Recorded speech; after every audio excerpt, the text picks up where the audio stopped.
Halo halo, apa kabar Anda semua? Assalamualaikum warahmatullahi wabarakatuh. Saya tahu pasti banyak dari Anda yang udah nunggu-nunggu nih, kapan nih manusia merdeka Pak Said Didu kok tidak muncul-muncul? Ya, memang Pak Said Didu lama menghilang dan tapi sekarang muncul lagi.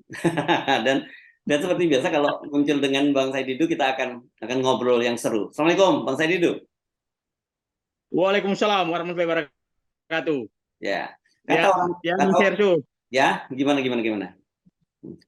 Ya, hampir 2 bulan nih, nggak muncul dan Nah, ketemu orang daerah, bertanya mereka, nah. apakah Bapak sudah takut sehingga tidak bicara lagi? Iya, Nah, iya. dia menyatakan juga, kita juga takutnya Bapak sudah, siapa tahu sudah di apa, dicokot gitu, diambil gitu. Oh, Alhamdulillah oke. nggak. Oh, iya, iya. Jadi timbul Iya, iya. pertanyaan banyak. Ya, ini bukan soal takut atau tidak takut ya, Bang Said itu. Ini kan persoalan bahwa kita itu justru menjadi peran counterpart dari pemerintah gitu ya, menjadi partner dari pemerintah untuk kalau pemerintah ada bilang apa, ya kita memberikan memberikan mengkritisinya dan kemudian ya kalau perlu bisa kita adu argumentasi kan gitu ya, Bang Said itu ya. Ya, dan kalau perlu kita berikan solusi. Yang penting Ah, bagaimana. ya, ya, ya, ya. Oke. Nah, Oke. landasan Okay. kebijakannya seperti apa? Ya, mari Itu kita Mas Heru. bicara. Ada banyak topik kalau gitu karena Bang Said itu nggak muncul. Saya sih tertarik itu dengan klaim dari Menteri Investasi Bahlil ya yang menyatakan bahwa target 1.200 triliun investasi yang ditarget oleh Pak Jokowi itu terlampaui gitu. Saya ingin tahu sebenarnya apa saja sih itu investasi-investasi yang terjadi dan sebagaimana sebenarnya dengan persoalan iklim investasi kita karena saya justru membaca ya di berbagai media itu banyak sekali PHK terjadi, bahkan ada perusahaan-perusahaan yang tutup gitu. Ada juga relokasi dari satu daerah ke daerah lain, ada juga yang relokasi ke mancanegara gitu. Jadi sebenarnya gimana ini Bang Said? Saya pikir kita harus sangat berhati-hati. Perbedaan investasi dengan menjual negara itu sangat tipis, Mas Heru. Sangat tipis. Waduh, langsung ke Nah, situ poinnya. jadi Oke. Hmm. kalau kalau investasi hanya melihat berapa uang yang ditanam di negara ini, itu bisa-bisa isinya adalah menjual negara. Hmm. Bisa-bisa isinya menjual negara. Kenapa saya katakan demikian? Yang dimaksud investasi itu adalah masuknya uang dari investor dalam atau luar negeri yang ditujukan untuk memperluas lapangan kerja, meningkatkan pendapatan negara, memacu pertumbuhan ekonomi, dan mendorong pemerataan serta sebenarnya adalah meningkatkan nilai tambah Hmm. serta memudahkan masyarakat untuk mendapatkan produk yang lebih mahal. Itu sebenarnya tujuan investasi. Hmm. Nah, kalau kelima hal itu tidak terjadi, maka itu menjual negara. Saya kasih contoh begini, mengundang perusahaan Cina masuk ke Indonesia yang dibebaskan dari pajak, Hmm. yang tidak dia membawa lapangan kerja sendiri, yang memakai banknya sendiri, Hmm. yang punya pelabuhan sendiri, Hmm. yang tidak mengembalikan uangnya ke Indonesia Hmm. sehingga tidak menambah devisa, Hmm. yang Deputi Gubernur BI sendiri sudah Ya. menyatakan Hmm. bahwa ekspor naik tapi tidak ada dolar yang tinggal. Hmm. Nah, itu menunjukkan artinya kita Hmm. menjual negara. Nah, investor apa pabrik-pabrik yang kita lihat Hmm. di TV-TV dan Hmm. pernah lihat langsung ke Marwali sana, Hmm. mungkin juga ada di Maluku Utara, ada di Kalimantan, ada di Sulawesi, berbagai tempat. Itu adalah pabriknya orang yang ada di Indonesia yang tidak memberikan dampak sama sekali kepada Indonesia. Hmm. Itu bukan investasi namanya, Hmm. tapi menjual negara. Menjual negara, keuntungannya diambil oleh mereka dan kita tidak bisa masuk. Seperti kita tahu betapa sulitnya masuk di Marwali sana. Di Hmm. berbagai pertambangan juga demikian. Hmm. Gubernur Maluku Utara juga sudah menyatakan Hmm. bahwa tidak ada pertumbuhan ekonomi sama sekali, peningkatan kesejahteraan, generasi tidak terjadi, dan lain-lain. Nah, Padahal diklaim itu oleh Pak artinya, Jokowi itu pertumbuhan ekonominya tertinggi di seluruh dunia itu ya, Maluku Utara itu ya. ya, pertumbuhan ekonomi artinya tumbuh di situ tapi tidak menetes ke rakyat. Bisa Hmm. saja Hmm. tumbuh di situ tapi hanya masuk ke pabrik Cina, miliknya Cina, Hmm. tenaga kerja Cina yang ada di sana, bukan ke rakyat. Nah, sama dengan Pak Jokowi menyatakan ekspor ekspor nikel naik dari dolar. Tapi faktanya data Faisal Basri menyatakan hanya 10% yang tertinggal di Indonesia. Nah, itu artinya sudah menjual negara.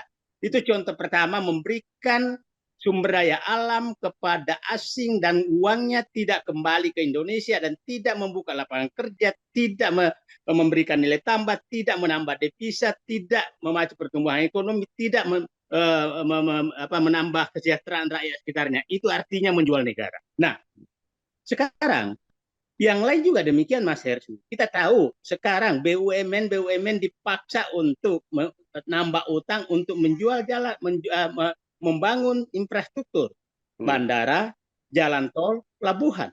Setelah itu ditawarkan ke asing. Itu sama dengan menjual negara. Artinya BUMN disuruh dulu membangun yang susah-susah, setelah jadi diandang asing untuk membeli.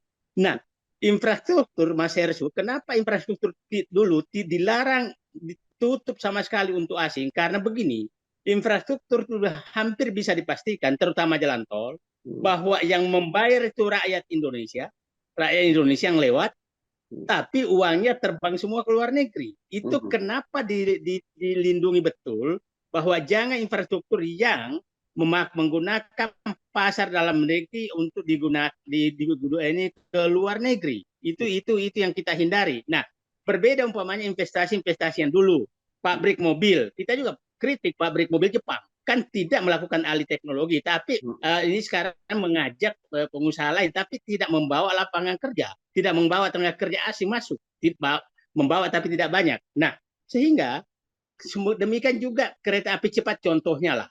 Kereta api cepat itu kan jelas-jelas menjual negara, artinya menjual negara itu menjual pasar sumber daya alam, menjual pasar itu dianggap menjual negara. Jadi kalau hanya memberikan pasar kita ke luar negeri itu menjual negara. Jadi saya ingin keluar sama sekali angka-angka dari investasi itu, berapa persen benar-benar investasi, berapa persen kira-kira menjual negara. Perkiraan saya, investasi yang terjadi sekarang itu sebagian besar adalah menjual negara, bukan investasi dalam arti sebenarnya. Itu, Mas Ed.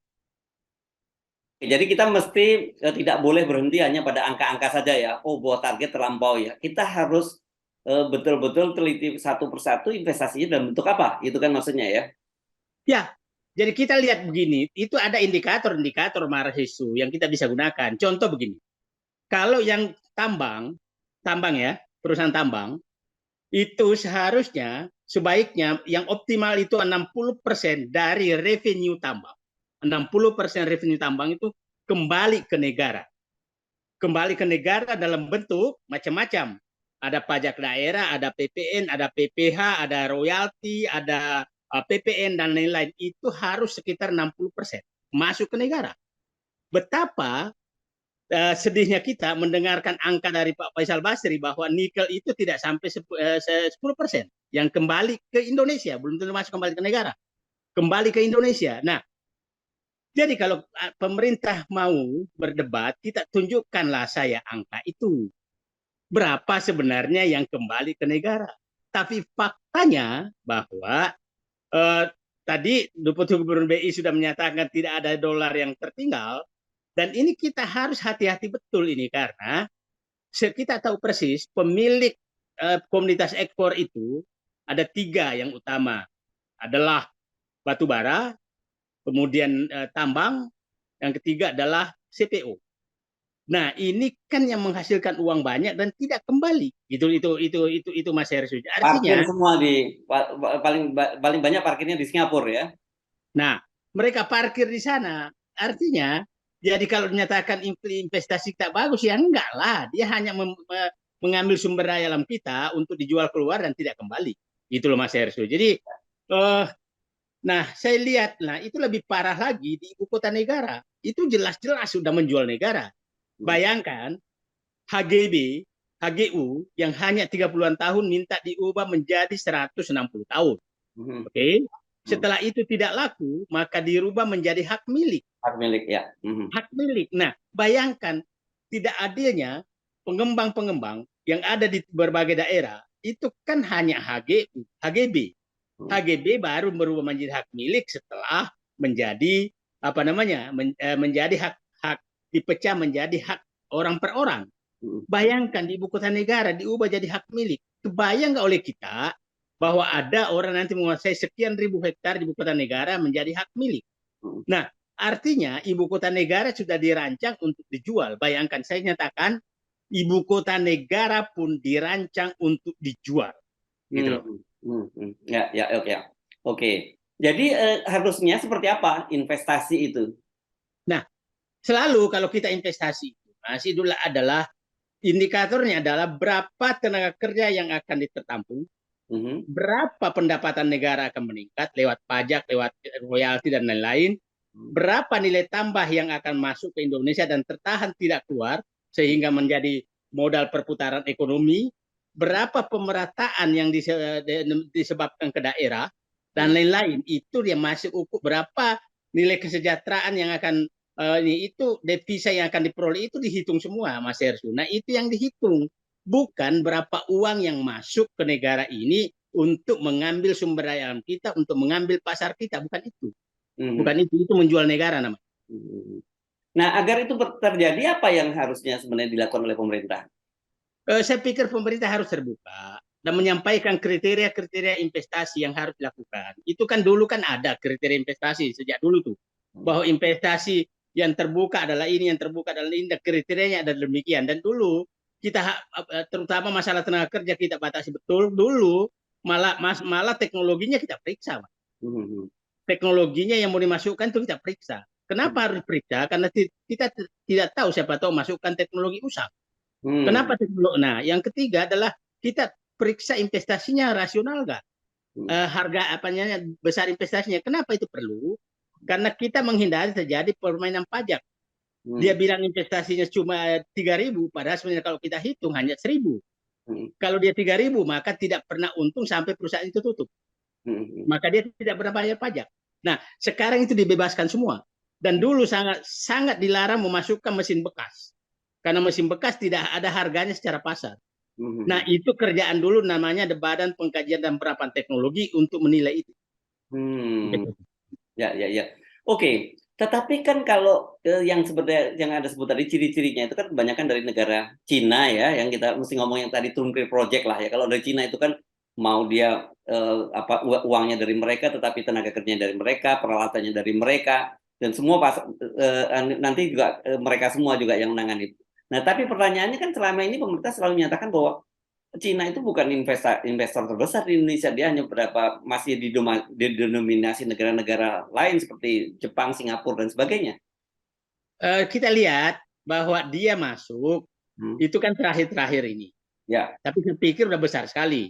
Dan hampir, saya selalu katakan, investasi Cina itu memang tidak terlepas keinginan ada anatomi kooptasi ke suatu negara. Berbeda dengan negara lain. Karena dia tidak masuk ke industri food loss.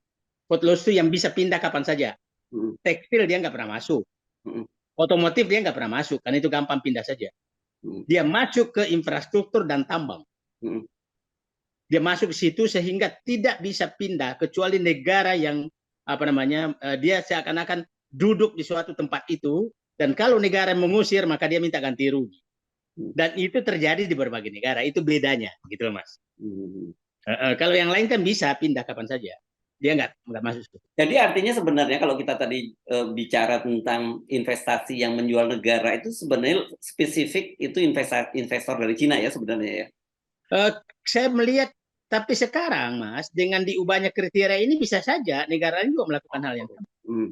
Ini kan baru-baru terakhir ya, karena Cina meminta banyak sekali karpet merah. Ya, tapi kan agak bedanya kan begini Bang, seperti kalau kayak katakanlah kita Amerika, kemudian di sana kan banyak sekali perusahaan-perusahaan yang masuk di Indonesia dan itu sudah go public gitu, dan sudah terdaftar di New York Stock Exchange. Dan di sana kan juga aturannya ketat juga gitu Bang. Jadi mereka tidak mungkin juga melakukan investasi-investasi yang melanggar aturan dan regulasi yang mereka sendiri juga tentukan gitu. Nah, itulah kenapa banyak negara menghindari Cina. Karena negara Cina ini good governance tidak jalan, good corporate governance tidak jalan. Kemudian standar-standar, lihat aja lah standar keselamatan kerja aja dia nggak dipenuhi. Itu banyak sekali standar internasional yang dia tidak gunakan. Itulah kenapa dia mengincar di negara lain yang masih bisa didikte. Oke. Gitu. Nah, bisa didikte gitu. Itulah kenapa masuk ke Indonesia dengan teknologi yang sangat rumit, bukan sangat hanya orang Cina yang nekat untuk mau bekerja gitu. Jadi Ya. kenapa saya katakan gini? Itu yang operator kren yang meninggal itu, yang terbakar di Di luar Morowali, Sulit. Ya. kebetulan itu sekampung saya, Indra, Oh, perempuan itu. ya, ya. Ya, ya, ya, ya. Oke. Oke, Bang. Jadi kalau kita kembali lagi soal investasi yang diklaim tadi bahwa melampaui target Presiden Jokowi itu apa artinya sebenarnya itu buat kita, buat bangsa, buat negara ini? Saya begini, saya tidak pernah mendengarkan targetnya Jokowi. Kok tahu-tahu Hmm, melampaui? hmm, Saya nggak pernah mendengarkan. hmm. Nggak pernah menyampaikan berapa targetnya. Tahu-tahu melampaui, dan melampaui di bidang mana? Kan tidak pernah terbuka. Ya, Tidak ya. pernah terbuka, gitu loh. Jadi Oh, itu istilah saya adalah pengakuan-pengakuan yang dikarang untuk menutupi karangan yang salah. Ya, ya, ya. Oh, sejak awal karangannya salah gitu ya. Nah, karangannya salah. Oke, baik. Terima kasih, Bang Saidido. Kita lanjutkan lagi ya ngobrolnya ya. Ini nggak menghilang lagi kan ya. Kita masih akan ngobrol ya. Oke, Akan terus. oke. Baik, terima kasih, Bang Saidido. Assalamualaikum warahmatullahi wabarakatuh. Waalaikumsalam warahmatullahi wabarakatuh.